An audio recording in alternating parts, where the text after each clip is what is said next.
Hello everybody, it's me, Fee, or Fiona Timms, otherwise known as White Zulu, author of my autobiography of the same name, and I welcome you all to another chapter of my book.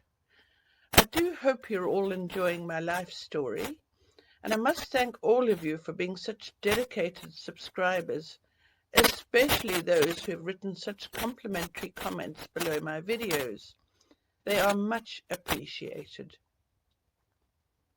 I would like to point out that the previous South African flag hanging on the wall behind me is not a political statement. It is simply a piece of history in the background of my first 50 years of my life, being born and growing up in my beloved mother country, South Africa. My autobiography, White Zulu, is not a political commentary, and frankly describes my experiences of growing up with the Zulu tribe as my family. That flag is simply a piece of cloth signifying the history of South Africa. It was originally used by the Union of South Africa from 1928 to 1961, and later the Republic of South Africa until 1994.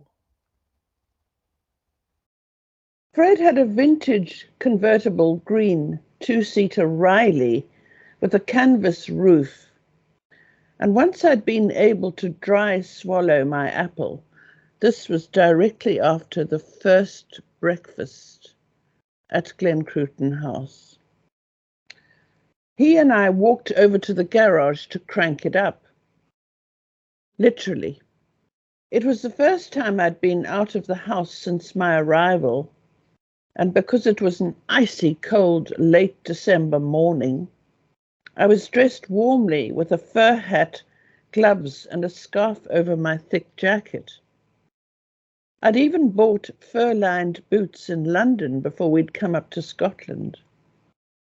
I was amazed to feel the ground as hard as concrete under my feet. It resounded and vibrated if I stamped my foot. "It's frozen solid," explained Fred. I was astonished. "You mean like a permafrost?" I asked.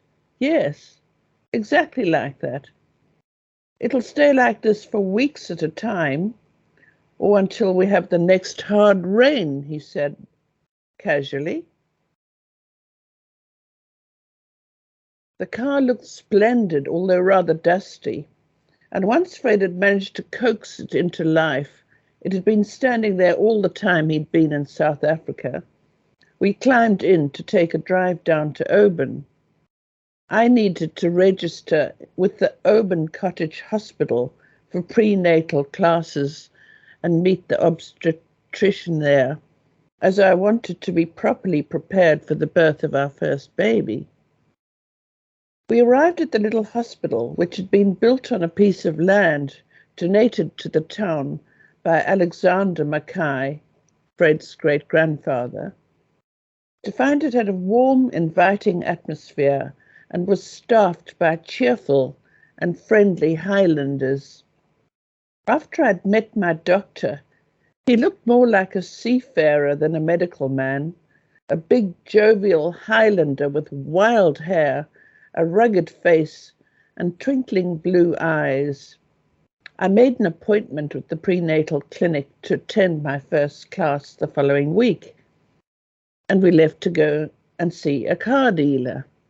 As nice as it was, the Riley wasn't going to be suitable as a family car, and we needed to trade it in for something with four seats and a reliable roof. After negotiating a deal for an exchange on a second-hand Rover, also in British racing green, we took a stroll on the Oban seafront. The fishing boats were unloading their catches onto the wharf.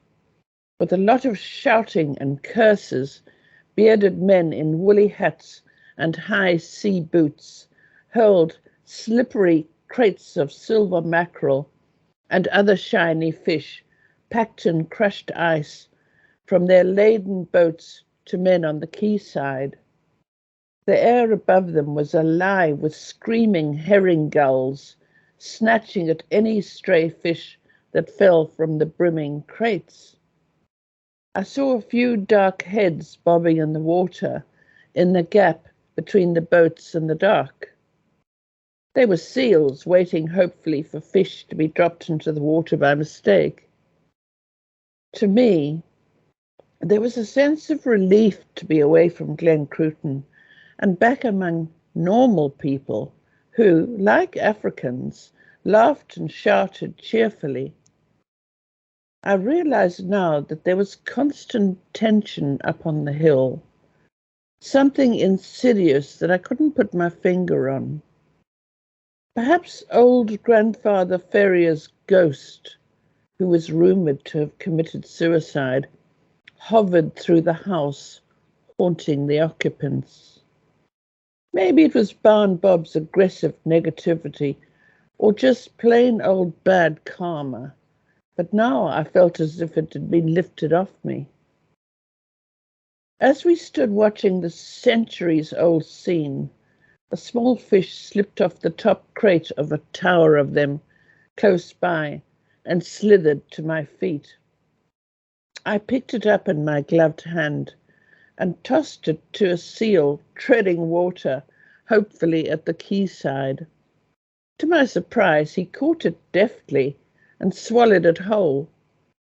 I was enchanted, and we sat on bollards in the weak sunlight with our backs to the huge, round McCaig's Folly. You can actually Google that. On the hilltop behind us. It's a half-finished replica of a Roman amphitheatre and dominates the skyline over Oban. McCaig was an extremely wealthy businessman who had made his fortune in the coal industry. He was also a philanthropist who had the Folly built just so that those men in the town who weren't fishermen had work and thus some sort of income, explained Fred. He looked at his watch. Oh no, it's 1:15. We'd better dash home right now because lunch is about to be served. He eased the wheezy Riley back into life and we raced at a head-spinning top speed of 30 miles an hour back to Glen Cruton. As we arrived on the gravel driveway, we heard a loud clanging noise and looked over to the bell tower to see Johnny pulling on the bell rope with such vigour that both his little feet left the ground after each tug. Quick, Mr. Ferrier, you dinna want to be late for lunch. Now, I only wish I could do the Scottish Highland accent.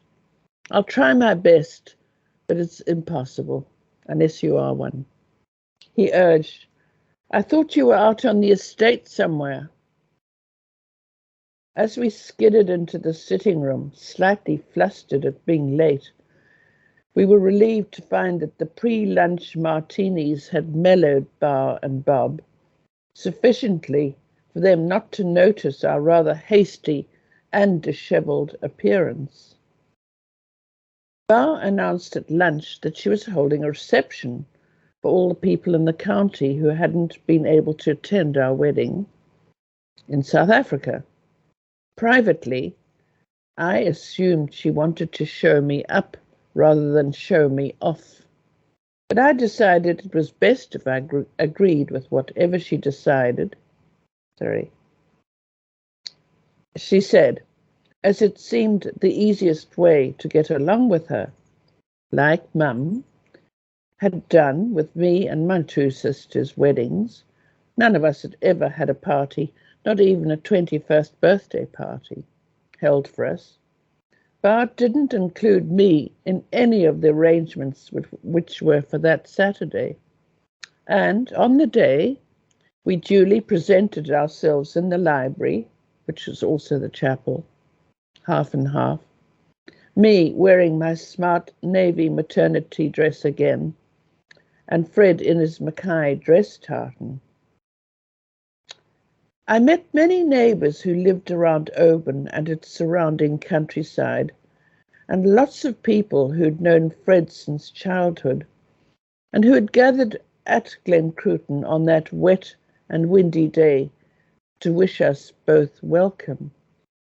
They were delightful, kind and funny, and I found some of the older men highly entertaining, as puce-faced, and all of them wearing their Highland dressed tartan kilts and sporrans.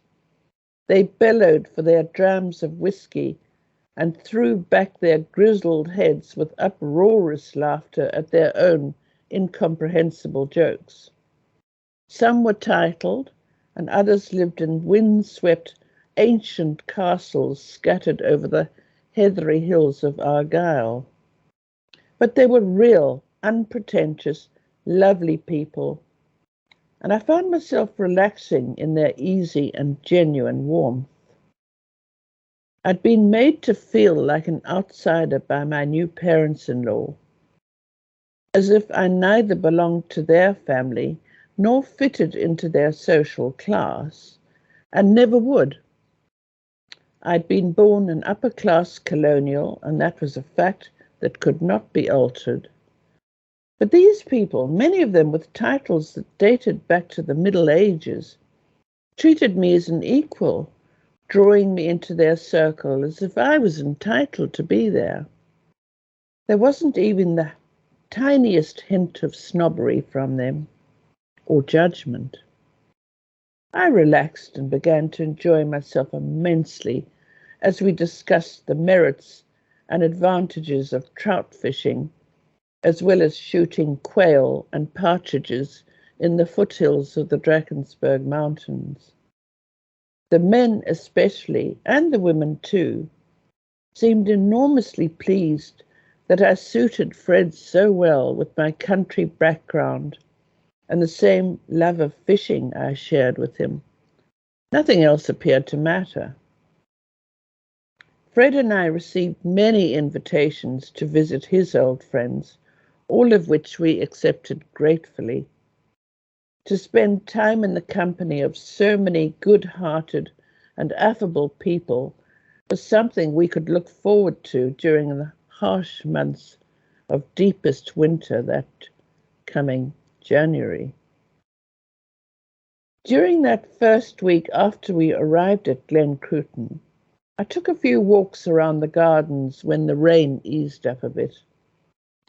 I wasn't accustomed to being cooped up indoors for longer than a day or so, and I felt stifled.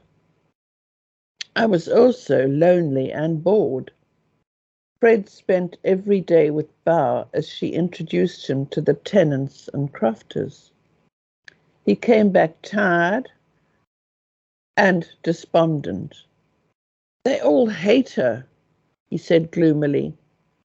"One of them's even threatened to blow her away with his shotgun if she comes near him again. And she's proud of it. She thinks it's a huge joke. I don't know." He shook his head and started dressing up in his tartan finery for dinner yet again. Bob spent all his time down at the loch, the wee loch. There are plenty of pictures of that, with a little wooden shed.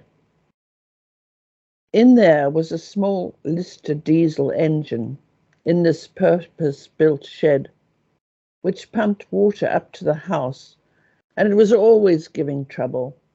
Usually the filter was bunged up by leaves and bits of debris, and once when I turned on the cold tap to run myself a bath, a tiny live eel slithered out with the rather murky brown water. I was used to muddy bath and drinking water on the farm, though.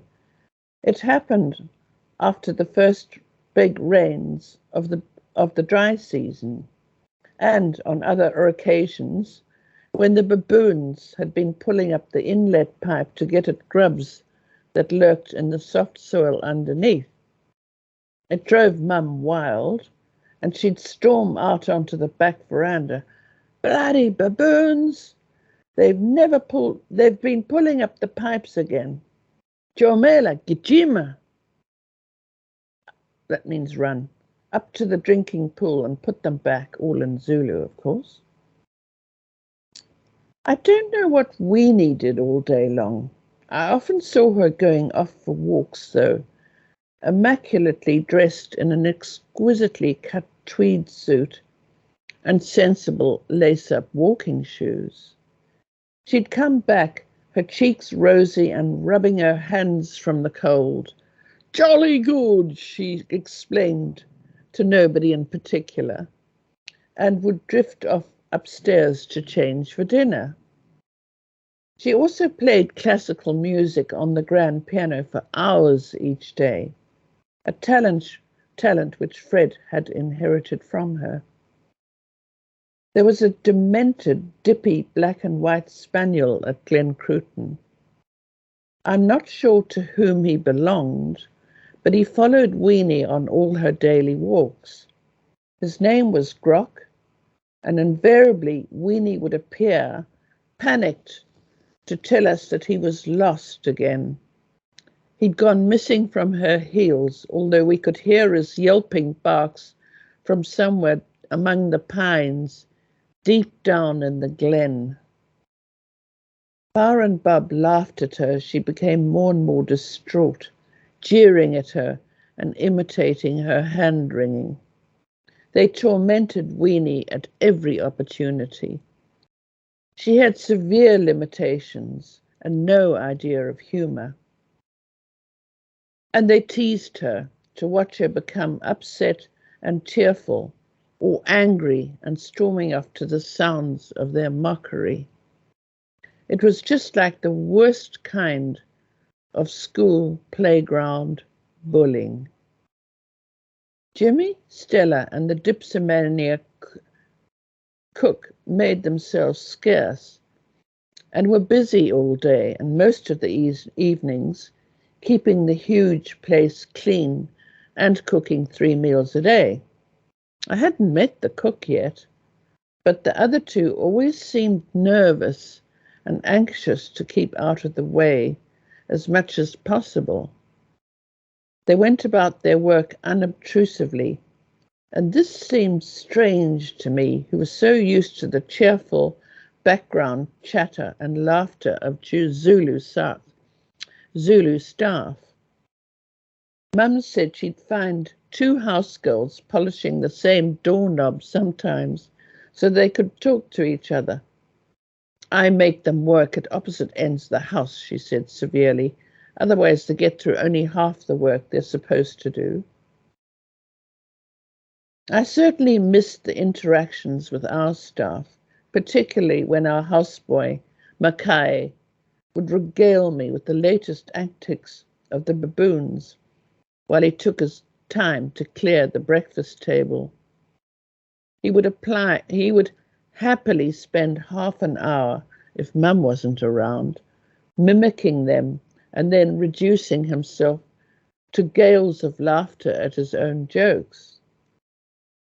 So, when the rain eased to a drizzle, I wandered out on my own, wearing Fred's waterproof fishing jacket over warm corduroy maternity trousers.